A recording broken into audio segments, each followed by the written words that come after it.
আসুন আজ আমরা একটু দেশের বাইরের রাজনীতি সম্পর্কে আলোচনা করি। এই আমাদের পার্শ্ববর্তী দেশ ভারত, সেই ভারতের পশ্চিমবঙ্গে বিধানসভা অনুষ্ঠিত হয়েছে এবং এই নির্বাচনটা বেশ টান টান উত্তেজনা বিরাজ করছিল। এই তৃণমূল যেতে তো এই বিজেপি যেতে, অবশেষে সব জল্পনা কল্পনার অবসান ঘটিয়ে পশ্চিমবঙ্গের বিধানসভায় তৃণমূলকে হারিয়ে বিজেপি সেখানে জয়লাভ করেছে এবং তারাই সরকার গঠন করতে যাচ্ছে। এখানে একটা তথ্য আপনাদেরকে দিয়ে রাখি, পশ্চিমবঙ্গে মোট 294টি আসন রয়েছে। এই 294টি আসনের ভিতরে সরকার গঠন করতে হলে সেই দলকে 148টা আসন পেতে হয়।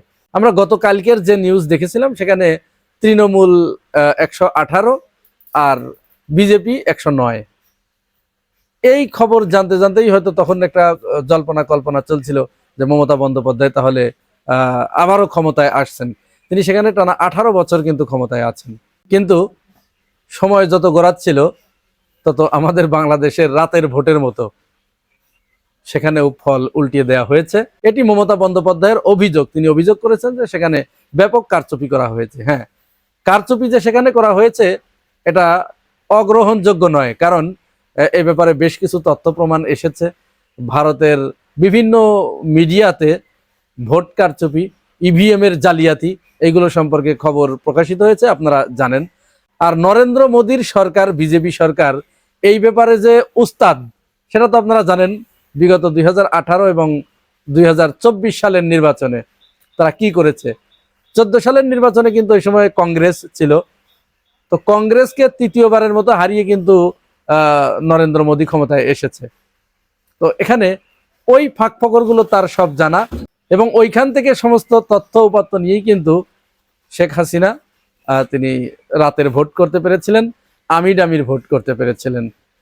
তো সেরকম অনিয়মের অভিযোগ তুলেছে মমতা বন্দ্যোপাধ্যায়। যাই হোক, অভিযোগ উত্থাপিত হোক আর যাই হোক, মমতা অধ্যায়ের সমাপ্ত হলো এই নির্বাচনের মাধ্যমে।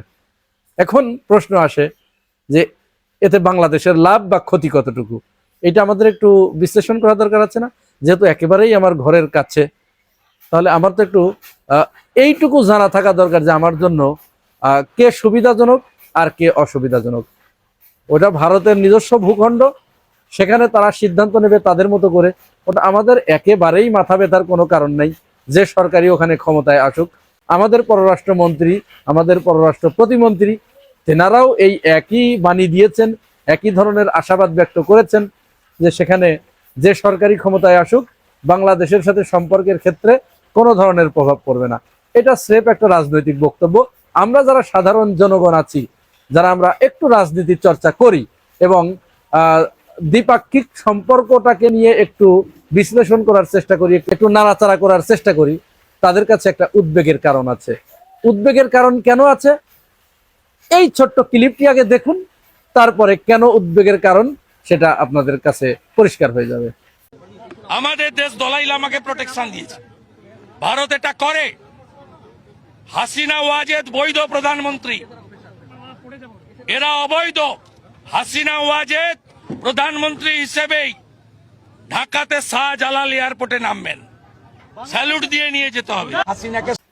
এখন এখানে দেখলেন, যাকে দেখলেন এই যে বক্তব্য দিল, উনি হলেন বিজেপি নেতা, অর্থাৎ এই শুভেন্দু অধিকারী তিনিই হতে যাচ্ছেন মমতা বন্দ্যোপাধ্যায়ের স্থলাভিষিক্ত।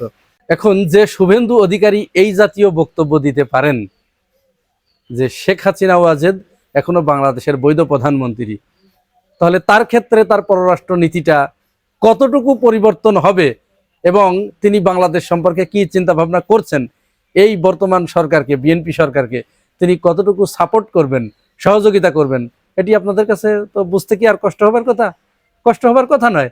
সবচেয়ে বড় কথা যে এই শুভেন্দু অধিকারী কোন দলের সদস্য, তিনি কোন দল থেকে নির্বাচিত হলেন? তার দলের নাম বিজেপি। এটা হচ্ছে কট্টর হিন্দুত্ববাদী অর্থাৎ সাম্প্রদায়িক শক্তি, এটা উগ্র হিন্দুত্ববাদী একটি সংগঠন। এরা ভারতকে হিন্দু রাষ্ট্র বানানোর জন্য মরিয়া হয়ে উঠেছে। সবচেয়ে ভয়ঙ্কর ব্যাপার হচ্ছে এরা মুসলমানদের প্রতি তাদের এত বিদ্বেষ এবং এত ঘৃণা। এই বিধানসভায় এই বিজেপি থেকে একজন মুসলমানকেও কিন্তু সেখানে নমিনেশন দেওয়া হয় নাই।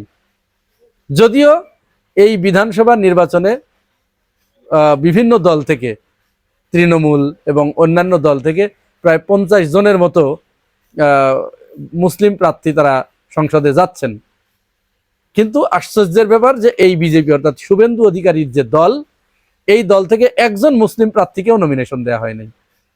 পুরা মুসলিম শূন্য। তার মানে কত কট্টর এবং হিন্দুত্ববাদী এবং সাম্প্রদায়িক, এবার বুঝতে পেরেছেন? এই শুভেন্দু অধিকারী শুধু এই কথাই তার শেষ নয়, সে বিভিন্ন সময় বাংলাদেশ সম্পর্কে এত জঘন্য এবং অশোভন আচরণ করেছেন, কথা বলেছেন। তিনি কখনো বাংলাদেশকে দখল করে নিতে চেয়েছেন, কখনো বাংলাদেশে সৈন্য পাঠিয়ে দিতে চেয়েছেন, কখনো বাংলাদেশে পারমাণবিক বোমা ফেলানোর কথা বলেছেন। এমন কোনো অরুচিকর কথা নাই যা তিনি বলেন নাই। তো সেই শুভেন্দু অধিকারী যখন এইখানে মুখ্যমন্ত্রী হবেন, তাহলে এটা একটা ফ্যাক্টর না? মমতার সময়ে শেখ হাসিনা এবং মমতার খুব ভালো একটা সম্পর্ক ছিল, তারপরেও মমতা বন্দ্যোপাধ্যায় তিস্তা পানি চুক্তি তিনি করতে দেন নাই, তিস্তাকে নিয়ে তিনি সমঝোতায় পৌঁছান নাই। তাহলে এইখানে এসে তা তো আরো খারাপ অবস্থা। বাংলাদেশ সম্পর্কে তার ধারণাটাই অন্যরকম, তিনি বাংলাদেশকে দখল করে নিতে চান। সেই ব্যক্তি কি করে বাংলাদেশের সাথে ভালো সম্পর্ক তৈরি করবে এবং বাংলাদেশ এখানে কি করে এই আশা করতে পারে যে যে দলই ক্ষমতায় আসুক তাতে বাংলাদেশের সাথে সম্পর্কের প্রভাব পড়বে না? যেহেতু শক্তিটা যখন সাম্প্রদায়িক এবং কট্টর হিন্দুত্ববাদী এবং তাদের যে নীতি বাংলাদেশ সম্পর্কে, তারা কিন্তু খুব কঠোর নীতি, বাংলাদেশকে দখল করার পক্ষপাতী তারা। তাহলে সেই দল এখানে ক্ষমতায় এসেছে। পুশ ইন পুশ ব্যাক একটা প্রবলেম তো বাংলাদেশের দীর্ঘদিনের। এবং কেন্দ্রীয় বিজেপির যে নীতি, এটা হচ্ছে মুসলিম ভোটারদেরকে তারা সেখান থেকে বাতিল করে দিয়েছে, মুসলিমদেরকে তারা আইডেন্টিটি করতে দেয় নাই, মুসলমানদেরকে তারা সে দেশের নাগরিকত্ব কেড়ে নিচ্ছে, তারা প্রতিনিয়ত প্রতিদিন সীমান্তে বাংলাদেশি বলে মুসলমানদেরকে পুশ ইন করে দিচ্ছে বাংলাদেশের দিকে।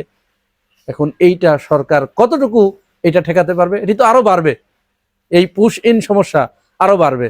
যদিও পররাষ্ট্রমন্ত্রী খলিলুর রহমান বলেছেন যে পুশ ইন করলে আমরাও পাল্টা ব্যবস্থা নিব। কি ব্যবস্থা নেবেন আপনারা? আপনাদের ব্যবস্থা নেওয়ার সম্পর্কে তো বাংলাদেশের মানুষের ইতিমধ্যে ধারণা হয়ে গেছে। আপনারা অমুকের অনুমতি ছাড়া কারোর সম্পর্কে কোনো বিবৃতি দিতে পারেন না, তমুকের অনুমতি ছাড়া আপনারা কারো কাছ থেকে তেল কিনতে পারেন না।